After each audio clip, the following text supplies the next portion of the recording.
দ্রৌপদী জন্ম লিখেছেন কবি মল্লিকা সেনগুপ্ত। হস্তিনাপুরের এক গৃহবধূ, সেই আমি আবার জন্মেছি। ভারতবর্ষের দিকে যে মেয়েটি এই প্রশ্ন ছুড়ে দিয়েছিল, স্ত্রীকে পণ রাখবার অধিকার কে দিল স্বামীকে, তার মতো প্রতিবাদী 1000 বছর ধরে কখনো দেখেছ?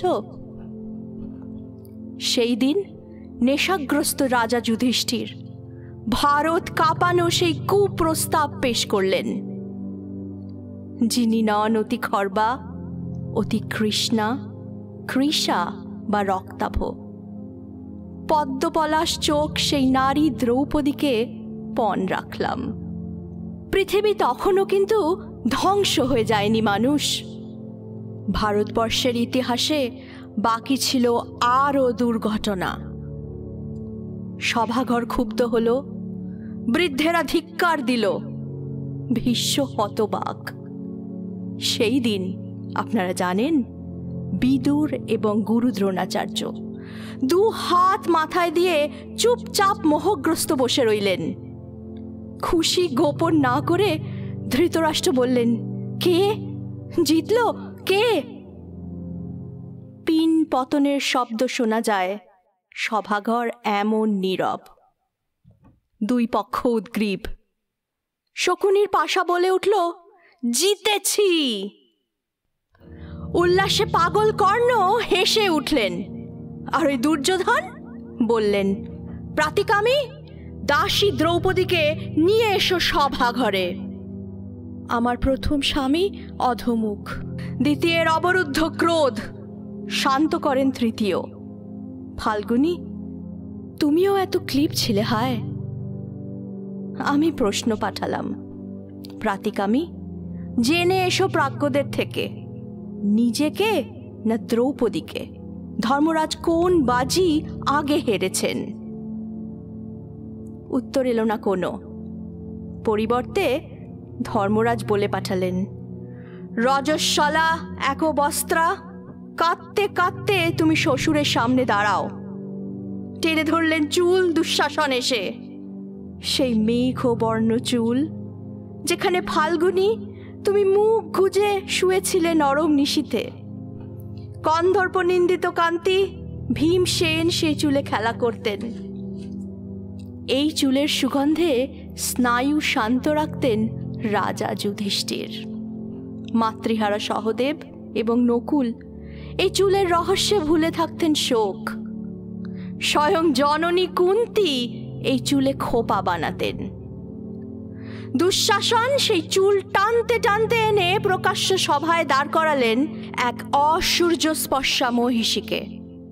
তোমরা পুরুষজন বাঁ হাতে নারীকে ঠেলে দাও, অন্দরে পাঠাও। ডান হাতে তোমরাও গা থেকে কাপড় টেনে খুলে নাও উন্মুক্ত বাজারে। তোমরা বিধান দাও, তোমরাই বোবা হয়ে থাকো। পুরুষে পুরুষে যুদ্ধ, প্রতিশোধ রমণীর শ্লীলতাহানিতে। স্খলিত বসনে সভা ঢেকে গেল। দ্রৌপদীর শাড়ি খুলল না। তন্তুর কৌশলে আমি প্রমত্ত কৌরব ঘরে লজ্জা রাখলাম।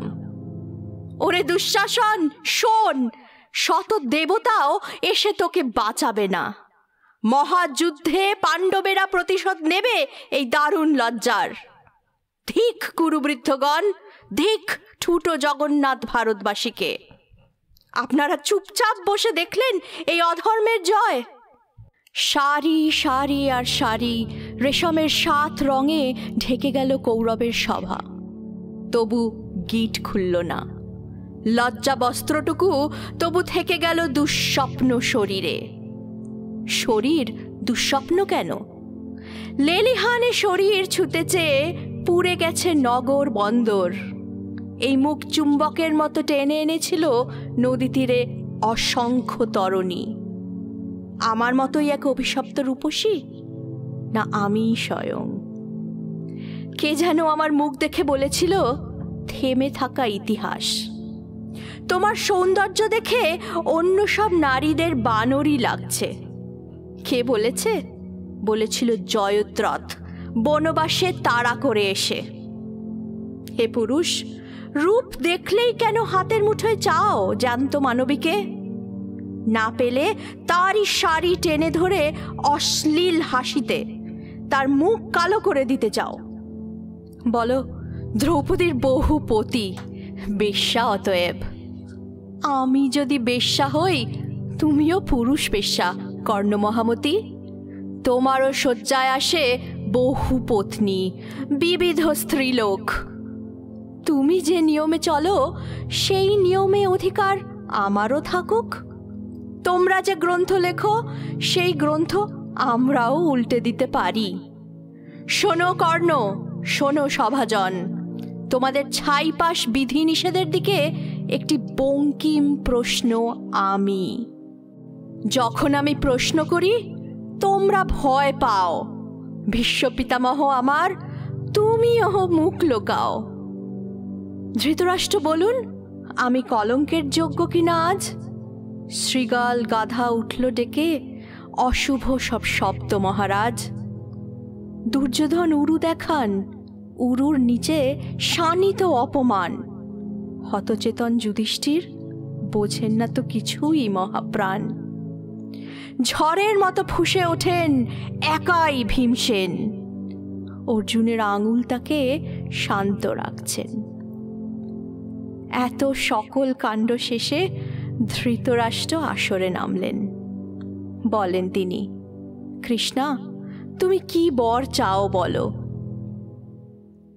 তারপর আমি দুটি মাত্র বর চাইলাম।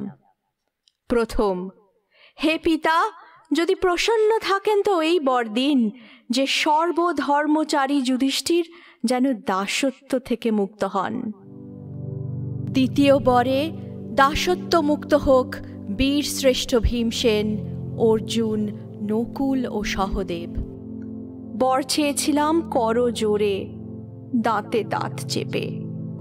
যুধিষ্ঠিরের ধর্ম আর অর্জুনের গান্ডীবের প্রতি আমার সমস্ত সন্দেহ অপ্রকাশিত রেখে।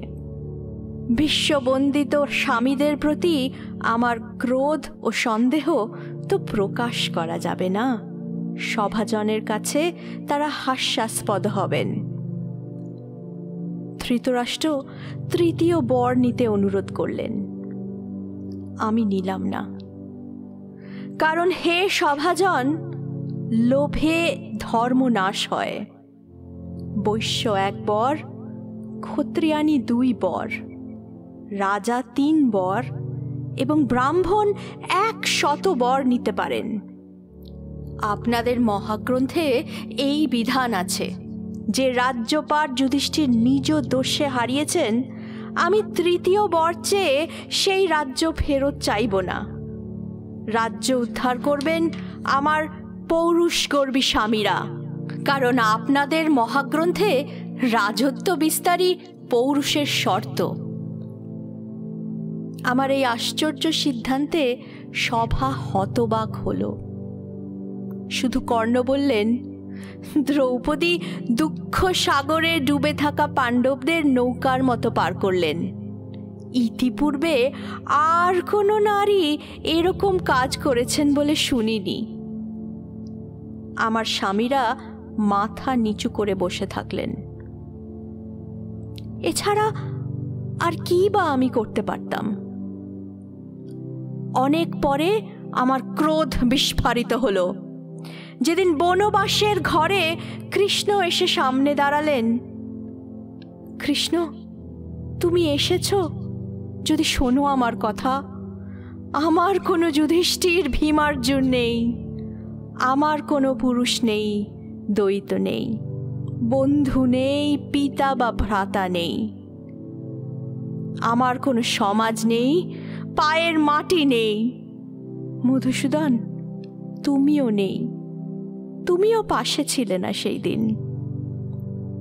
আমাকে যারা শোণিতময় দেখেও হেসেছিল, আমাকে যারা কলুষ হাতে স্পর্শ করেছিল, এখনো তারা পৃথিবী জুড়ে দাপটে বেঁচে আছে এবং আমার স্বামীরা আজ সন্ধি চাইছেন। ধিক আমার বেঁচে থাকার দুঃখ ইতিহাসে। তারপর পদ্মকোষের মতো 2 হাতে মুখ ঢেকে আমাকে কাঁদতে দেখে কৃষ্ণ বললেন, ভাবিনি, তুমি যাদের উপর ক্রুদ্ধ হয়েছ তারা ধ্বংস হবে, অর্জুনের স্বরে আচ্ছন্ন হয়ে মাটিতে শোবে। তুমি রাজমহিষী হবে যদি আকাশ পতিত হয়, হিমালয় শীর্ণ হয়, পৃথিবী খণ্ড খণ্ড হয়, সমুদ্র শুষ্ক হয়, তথাপি আমার বাক্য ব্যর্থ হবে না। আমার অপমানের ক্ষতে সেই প্রথম মলম পড়েছিল।